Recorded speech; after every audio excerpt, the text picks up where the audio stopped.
let's jump over to our Real Investment News Desk with our market open this morning. Scarlett, what's happening at with the markets right now?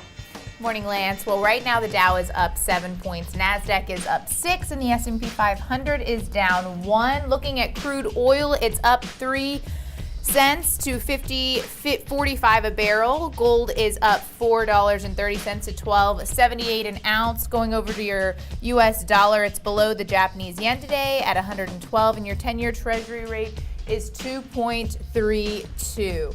Still waiting for those sectors to open, so we'll give you guys an update a little bit later on today. Let's take a look at some of your other top stories this morning. The private sector employment slowed in September as firms added 135,000 jobs, according to today's ADP report. The small business sector lost jobs in September, while medium and large firms reported payroll gains.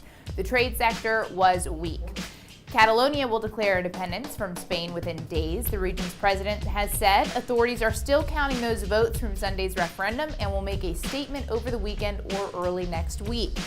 Uber has committed to go public by 2019. The special super voting shares that concentrated power in the hands of the co-founder and other insiders will be annulled.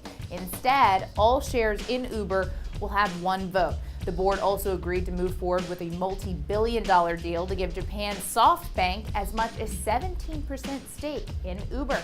Lance, back to you.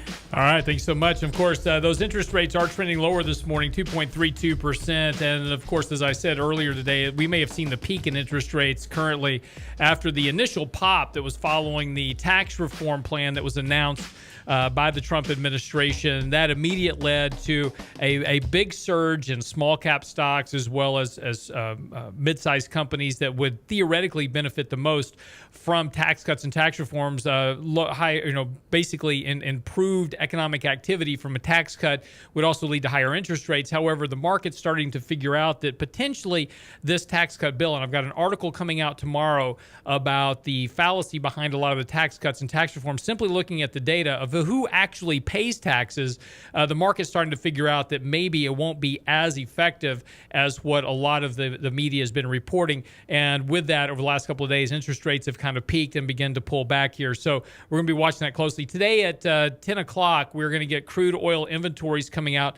If we get a fairly big build in crude supplies, that could lead to further weakness. So again, as we've been talking about this week, by Friday, oil prices need to hold above 50 at that level of support. And if we fall back below that, potentially we're going to revisit the mid-40s. So pay very close attention to what happens with those crude inventories today. Could have a lot about the direction of both oil prices as well as energy companies. Scarlett, thanks so much. We appreciate it.